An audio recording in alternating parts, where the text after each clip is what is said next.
അനുഗ്രഹിക്കപ്പെട്ട നല്ല സമയത്തിനായി ഞാൻ ദൈവത്തെ സ്തുതിക്കുന്നു, സ്തോത്രം ചെയ്യുന്നു. ദൈവവചനം ശ്രമിച്ചുകൊണ്ടിരിക്കുന്ന എല്ലാ ദൈവമക്കൾക്കും വീണ്ടും വരാമെന്നരുളി ചെയ്തവനായ കർത്താവായ യേശു ക്രിസ്തുവിൻ്റെ ധന്യനാമത്തിൽ ഞാൻ എൻ്റെ സ്നേഹവന്ദനം അറിയിക്കുന്നു. ഇന്നത്തെ അല്പസമയത്തെ ചിന്തയ്ക്കായി 66 സങ്കീർത്തനം 16 വാക്യം നമുക്ക് വായിക്കാം. സകല ഭക്തന്മാരുമായുള്ളവരെ വന്ന് കേൾപ്പിൻ, അവൻ എൻ്റെ പ്രാണന് വേണ്ടി ചെയ്തത് ഞാൻ വിവരിക്കാം. അനുഗ്രഹിക്കപ്പെട്ട ഒരു വേദവാക്യമാണ് നാം കേട്ടത്.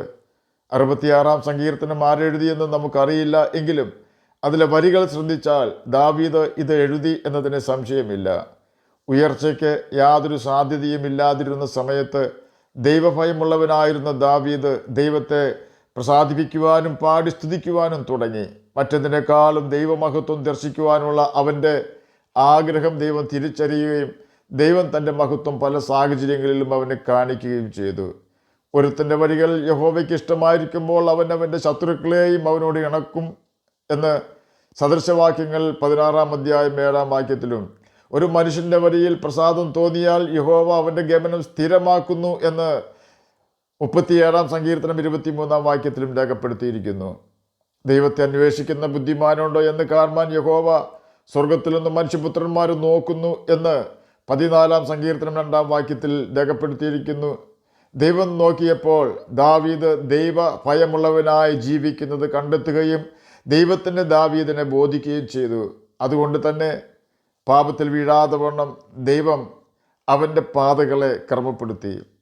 നാം എപ്പോൾ തെറ്റായ പാതയിൽ പോകുവാൻ ആഗ്രഹിക്കുമോ, തെറ്റായ കൂട്ടുകെട്ടിൽ ചെന്നെത്തുവാൻ ആഗ്രഹിക്കുമോ, അപ്പോൾ മാത്രമേ അങ്ങനെയുള്ള വ്യക്തികൾ നമ്മോടുകൂടെ വന്ന് ചേരുകയുള്ളൂ. ഒന്നുകൂടി വ്യക്തമായി പറഞ്ഞാൽ, നമുക്ക് തെറ്റായ ആഗ്രഹമുണ്ടെങ്കിൽ മാത്രമേ നാം തെറ്റിൽ അകപ്പെടുകയുള്ളൂ.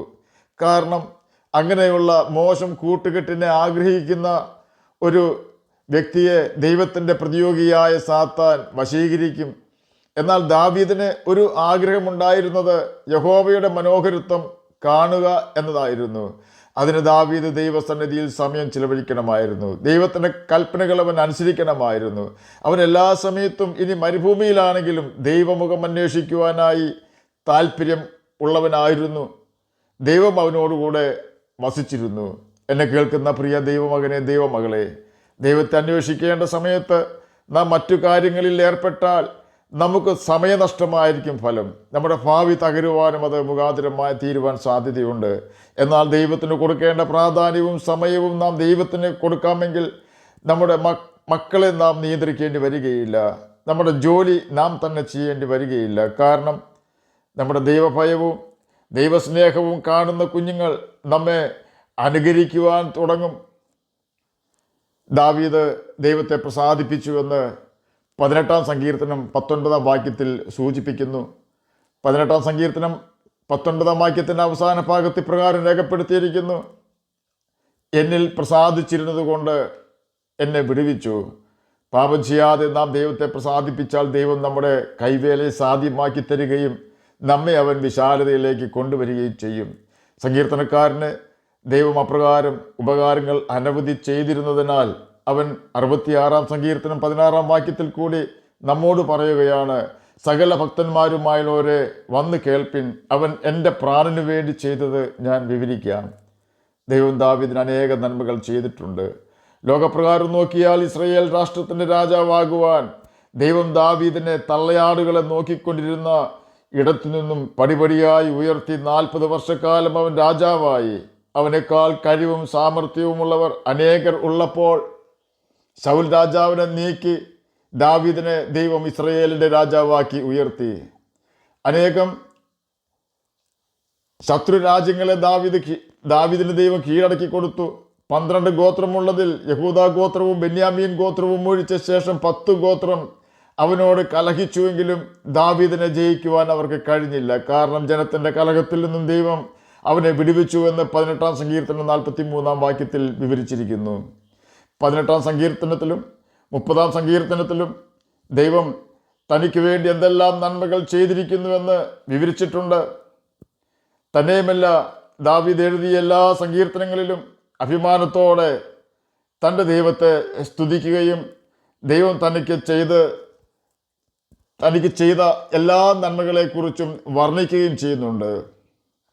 ദൈവം ദാനമായി തനിക്ക് നൽകി തന്ന ഏതെങ്കിലും ഭൗതിക നന്മകളിലോ ഏതെങ്കിലും ശക്തിയിലോ കഴിവിലോ ഇസ്രയേലിൻ്റെ രാജപദവിയിലോ ദാവീദ് നിഗളിക്കുകയോ ദൈവത്തെ മറന്ന് ജീവിക്കുകയോ ദൈവം കൊടുത്ത പദവികളിൽ അവൻ ആശ്രയിക്കുകയോ ചെയ്തില്ല എന്ന് നാം കേട്ട വാക്യങ്ങളിൽ കൂടി നമുക്ക് മനസ്സിലാക്കുവാൻ കഴിയും.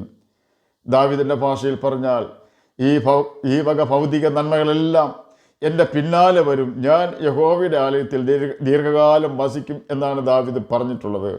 23-ാം സങ്കീർത്തനം 6-ാം വാക്യത്തിൽ നമുക്കിത് കാണുവാൻ കഴിയും.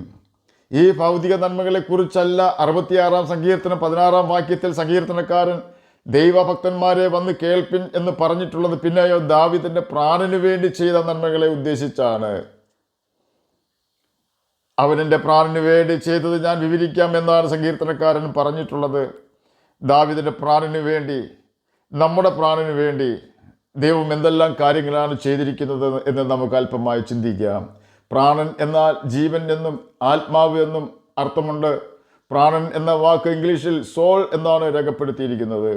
ദാവീദിന്റെ ആത്മാവിനെ ദൈവം വീണ്ടെടുത്തു എന്നതിലാണ് അവൻ ഏറ്റവും അധികം സന്തോഷിക്കുന്നത്.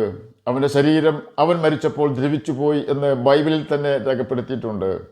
എന്നാൽ ദൈവത്താൽ വീണ്ടെടുക്കപ്പെട്ട അവൻ്റെ ആത്മാവ് ഇന്നും ദൈവത്തെ പാടി സ്തുതിച്ചുകൊണ്ടിരിക്കുന്നു. ദാവീദ് തനിക്ക് ദൈവം കൊടുത്ത ഭൗതിക നന്മകളിലും രാജപദവിയിലും ആശ്രയിച്ചിരുന്നു എങ്കിൽ മരണത്തോടെ അവൻ്റെ പേര് മാഞ്ഞു പോകുമായിരുന്നു. 49-ാം സങ്കീർത്തനം 6-ാം വാക്യത്തിൽ ഇപ്രകാരം രേഖപ്പെടുത്തിയിരിക്കുന്നു: അവർ തങ്ങളുടെ സമ്പത്തിൽ ആശ്രയിക്കുകയും ധനസമൃദ്ധിയിൽ പ്രശംസിക്കുകയും ചെയ്യുന്നു. കോരഹ് പുത്രന്മാർ പറയുന്ന വാക്കുകളാണിത്. അവർ എന്ന വാക്ക് ഇവിടെ ഉപയോഗിച്ചിരിക്കുന്നത് എന്തിനാണെന്ന് ചോദിച്ചാൽ, ആരാണോ ഈ ലോകത്ത് ജീവിക്കുമ്പോൾ ദൈവം തരുന്ന ഭൗതിക സമ്പത്തിൽ ആശ്രയിക്കുന്നത് അവരെ എല്ലാവരെയും ഉദ്ദേശിച്ചുകൊണ്ടാണ്. ജ്ഞാനികൾ മരിക്കുകയും മൂഢനും മൃഗപ്രായനും ഒരുപോലെ നശിക്കുകയും തങ്ങളുടെ സമ്പാദ്യം മറ്റുള്ളവർക്ക് വിട്ടേച്ചു പോവുകയും ചെയ്യുന്നത് കാണുന്നുവല്ലോ എന്ന് 49-ാം സങ്കീർത്തനം 10-ാം വാക്യത്തിൽ രേഖപ്പെടുത്തിയിരിക്കുന്നു. അതുപോലെ തന്നെ തങ്ങളുടെ ഭവനങ്ങൾ ശാശ്വതമായും തങ്ങളുടെ വാസസ്ഥലങ്ങൾ തലമുറയായും നിൽക്കും എന്നിങ്ങനെയാകുന്നു അവരുടെ അന്തർഗതം. തങ്ങളുടെ നിലങ്ങൾക്ക് അവർ തങ്ങളുടെ പേരിടുന്നു, എന്നാൽ മനുഷ്യൻ ബഹുമാനത്തിൽ നിലനിൽക്കുകയില്ല എന്ന് 49-ാം സങ്കീർത്തനം 11-ാം വാക്യത്തിലും 12-ാം വാക്യത്തിൻ്റെ ആദ്യ ഭാഗത്തും രേഖപ്പെടുത്തിയിരിക്കുന്നു. ഇതെല്ലാം സ്വന്തം കഴിവിലും സമ്പത്തിലും ഭൗതിക നന്മകളിലും ആശ്രയിക്കുന്നവരുടെ ഗതിയാകുന്നുവെന്ന് 49-ാം സങ്കീർത്തനം 13-ാം വാക്യത്തിൽ രേഖപ്പെടുത്തിയിരിക്കുന്നു. അതുകൊണ്ടാണ് ദാവീദ് തനിക്ക് ലഭിച്ച ഭൗതിക നന്മകളിലോ രാജപദവിയിലോ ആശ്രയിക്കാതെ ദൈവം തൻ്റെ ആത്മാവിന് വേണ്ടി ചെയ്തത് വിവരിക്കാമെന്ന് പ്രസ്താവിച്ചിരിക്കുന്നത്. കാരണം 49-ാം സങ്കീർത്തനം 7 മുതൽ 9 വരെയുള്ള വാക്യങ്ങളിൽ പ്രകാരം രേഖപ്പെടുത്തിയിരിക്കുന്നു: സഹോദരൻ ശവക്കുഴി കാണാതെ എന്നേക്കും ജീവിച്ചിരിക്കേണ്ടതിനെ അവനെ വീണ്ടെടുക്കുവാനോ ദൈവത്തിന് വീണ്ടെടുപ്പ് വില കൊടുക്കുവാനോ ആർക്കും കഴിയുകയില്ല. അവരുടെ വീണ്ടെടുപ്പ് വിലയേറിയത്, അത് ഒരു നാളും സാധിക്കുകയില്ല എന്നാണ് വിവരിച്ചിരിക്കുന്നത്. അതുകൊണ്ടാണ് ദാവീദ് തൻ്റെ പ്രാണന് വേണ്ടി കർത്താവ് എന്ത് ചെയ്തു എന്ന് വിവരിക്കാം എന്ന് പ്രസ്താവിച്ചിരിക്കുന്നത്. ഒന്നാമതായി ദൈവം ദാവീദിന്റെ പാപം ക്ഷമിച്ചു കൊടുത്തു. 32-ാം സങ്കീർത്തനം 5-ാം വാക്യത്തിൽ ഇത് രേഖപ്പെടുത്തിയിരിക്കുന്നു: ഞാൻ എൻ്റെ പാപം നിന്നോട് അറിയിച്ചു, എൻ്റെ അകൃത്യം മറച്ചതുമില്ല. എൻ്റെ ലംഘനങ്ങളെ യഹോവയോട് ഏറ്റുപറയുമെന്ന് ഞാൻ പറഞ്ഞു, അപ്പോൾ നീ എൻ്റെ പാപത്തിൻ്റെ കുറ്റം ക്ഷമിച്ചു തന്നു. 32-ാം സങ്കീർത്തനം 5-ാം വാക്യമാണ് നാം കേട്ടത്. ഒരു വ്യക്തിയുടെ പാപം ക്ഷമിച്ചു കിട്ടുക എന്നത് ചെറിയ കാര്യമല്ല. നാം കേട്ടു, ആത്മാവിൻ്റെ വീണ്ടെടുപ്പ് വിലയേറിയതാണ്. പാപത്തിന് പരിഹാരം വരുത്താതെ നമ്മുടെ പാപം ദൈവം ക്ഷമിച്ചു എന്ന് പറഞ്ഞാൽ അതുകൊണ്ട് യാതൊരു പ്രയോജനവും ഉണ്ടാവുകയില്ല. കാരണം സാത്താൻ ദൈവത്തോട് പറയും, നീ ചെയ്തത് തെറ്റാണെന്ന്. കാരണം പാപിയായ മനുഷ്യൻ എൻ്റെ അടിമയാണ്, അവനിൽ പാപമുണ്ട് എന്ന് സാത്താൻ പറയും. കാരണം നമ്മുടെ പാപത്തിൻ്റെ രേഖ സാത്താൻ്റെ കയ്യിൽ അപ്പോൾ ചെന്നിരിക്കും. നീതിമാനായ ദൈവത്തിന് അപ്രകാരം പാപികളെ നീതീകരിക്കുവാൻ അവൻ്റെ നീതി അവനെ സമ്മതിക്കുകയില്ല. അപ്പോൾ തന്നെ സ്നേഹവാനായ ദൈവത്തിന് അവൻ പാപിയെ സ്നേഹിക്കുകയും പാപത്തെ വെറുക്കുകയും ചെയ്യുന്നതിനാൽ അവരെ നരകത്തിൽ തള്ളിക്കളയുവാനും കഴിയുകയില്ല. ഈ പ്രതിസന്ധിയിലാണ് ദൈവം താൻ തന്നെ മനുഷ്യനായി യേശു എന്ന നാമത്തിൽ ഭൂമിയിൽ വന്ന് മനുഷ്യരായ നാം ഓരോരുത്തരുടെയും ദാവീദ് പഴയ നിയമപ്രമാണങ്ങൾ അനുസരിച്ച് ജീവിച്ചവനാകിയാൽ ദാവീദിൻ്റെയും പാപം യേശുവിൻ്റെ ചുമലിൽ വഹിക്കുകയും പാപത്തിൻ്റെ പരിഹാരം, പാപത്തിൻ്റെ പരിണത ഫലമായി നമ്മിൽ വന്നു ചേർന്ന ശാപം യേശുവിൻ്റെതായി അവൻ ചുമക്കുകയും ചെയ്ത് കാൽവരി ക്രൂശിൽ നമുക്ക് വേണ്ടി പാപിയും ശാപഗ്രസ്തനുമായി മരത്തിന്മേൽ തൂങ്ങി ക്രൂശിക്കപ്പെട്ട് മരിച്ചടക്കപ്പെട്ട് പ്രവാചക പുസ്തകങ്ങളിൽ എഴുതിയിരിക്കുന്നത് പോലെ മൂന്നാം നാൾ ഉയർത്തെഴുന്നേറ്റ് സ്വർഗത്തിലേക്ക് കരകയറി പിതാവിൻ്റെ വലത്തുഭാഗത്തിരുന്ന് നമുക്ക് വേണ്ടി മധ്യസ്ഥത കഴിച്ചുകൊണ്ടിരിക്കുന്നു. യേശു നമ്മുടെ പാപങ്ങൾ സ്വയം ഏറ്റെടുത്ത് ക്രൂശിൽ രക്തം ചിന്തിയപ്പോൾ യേശുവിൻ്റെ രക്തമാണ് നമ്മുടെ പാപങ്ങൾക്ക് പ്രായശ്ചിത്തമായി തീർന്നത്. എബ്രായർക്ക് എഴുതിയ ലേഖനം 9-22 വാക്യത്തിൻ്റെ അവസാന ഭാഗത്തിൽ ഇപ്രകാരം രേഖപ്പെടുത്തിയിരിക്കുന്നു: രക്തം ചൊരിഞ്ഞിട്ടല്ലാതെ വിമോചനമില്ല. അത് ദൈവത്തിൻ്റെ നിയമമാണ്. ആടിൻ്റെയോ കാളയുടെയോ രക്തത്തിൻ്റെയോ മനുഷ്യൻ്റെ പാപത്തെ മറയ്ക്കുവാൻ കഴിയും എങ്കിലും ആത്മാവിനെ പാപത്തിൽ നിന്നും വീണ്ടെടുക്കുവാൻ പാപമില്ലാത്ത മനുഷ്യരക്തം തന്നെ വേണ്ടിയിരുന്നു. ആദാമിൽ നിന്നുള്ള മനുഷ്യർ മാത്രമേ ഭൂമിയിലുള്ളൂ. ആദാമിൻ്റെ രക്തം പാപം ഉള്ളതായി തീർന്നതിനാൽ അവനിൽ നിന്നും ജനിക്കുന്നവരിലേക്കൊക്കെയും ആദാമിൻ്റെ പാപം പിന്തുടർന്നിരുന്നു. അതുകൊണ്ട് മനുഷ്യരുടെ വീണ്ടെടുപ്പിന് വേണ്ടി ഒടുക്കത്തെ ആദാമായി സ്വർഗത്തിൽ നിന്നുള്ളവനായി യേശു ഭൂമിയിൽ വന്ന് നമുക്ക് വേണ്ടി തകർക്കപ്പെട്ടു. അവൻ നമുക്ക് വേണ്ടി അവസാന തുളി രക്തം വരെ കാൽവരി ക്രൂശിൽ ഊറ്റിത്തന്ന് നമുക്ക് വേണ്ടി മറുവിലയായി നമ്മുടെ പകരക്കാരനായി കാൽവരി ക്രൂശിൽ നമ്മുടെ പാപത്തിനും അതിന് ഫലമായി ഉണ്ടായ ശാപത്തിനും പ്രായശ്ചിത്തമായി തീരേണ്ടതിന് യാഗമായി രക്തം ചിന്തി. യേശു കാൽവരി ക്രൂശിൽ ചൊരിഞ്ഞ രക്തത്താൽ പിതാവ് നമ്മുടെ പാപം ക്ഷമിച്ചു തന്നു. അങ്ങനെ നാം ശുദ്ധിയുള്ളവരായി തീർന്നു. യേശുവിൻ്റെ ആത്മാവിനെ തന്നുകൊണ്ട് ദൈവം നമ്മെ ദൈവമക്കളാക്കി തീർത്തിരിക്കുന്നു. തൻ്റെ പുത്രനും നമ്മുടെ രക്ഷിതാവുമായ കർത്താവായ യേശു ക്രിസ്തുവിൻ്റെ മഹാപാപപരിഹാര യാഗത്താൽ ദൈവം നമ്മുടെ പാപത്തിനും ശാപത്തിനും പരിഹാരം വരുത്തിയതിനാൽ ഇനി നമ്മെ നീതീകരിക്കുവാൻ ദൈവത്തിന് കഴിയും. നാം നമ്മുടെ പാപങ്ങളെ ഏറ്റുപറഞ്ഞ് ഉപേക്ഷിച്ച് പിതാവിൻ്റെയും പുത്രൻ്റെയും പരിശുദ്ധാത്മാവിൻ്റെ നാമത്തിൽ സ്നാനം നൽകി പരിശുദ്ധാത്മാഭിഷേകം പ്രാപിക്കണമെന്ന് മാത്രം. ഇനി പാപം ചെയ്യാൻ പാടില്ല. കാരണം സാത്താൻ്റെ കൈവശമുള്ള നമ്മുടെ പാപത്തിൻ്റെ സകല രേഖകളും യേശുവിൻ്റെ ശാപമരണത്താൽ ക്രൂശിൽ വെച്ച് ദൈവം നശിപ്പിച്ചു കളഞ്ഞു. ഇന്ന് ജീവിച്ചിരിക്കുന്ന നമുക്കും പഴയ നിയമകാലത്ത് ജീവിച്ചിരുന്ന സകല മനുഷ്യർക്കും യേശുവിൻ്റെ ക്രൂശിലെ പാപപരിഹാര യാഗം ഒരുപോലെ ഫലപ്രദമാണ് എന്ന യാഥാർത്ഥ്യം നാം മറന്നു പോകരുത്. ഈ യാഥാർത്ഥ്യം ദൈവാത്മാവിൽ മനസ്സിലാക്കിക്കൊണ്ട് ദാവീദ് പറയുകയാണ്: സകല ഭക്തന്മാരുമായുള്ളവരെ വന്ന് കേൾപ്പിൻ, ദൈവം എൻ്റെ പ്രാണന് വേണ്ടി ചെയ്തത് ഞാൻ വിവരിക്കാം. ഭക്തന്മാർ എന്നാൽ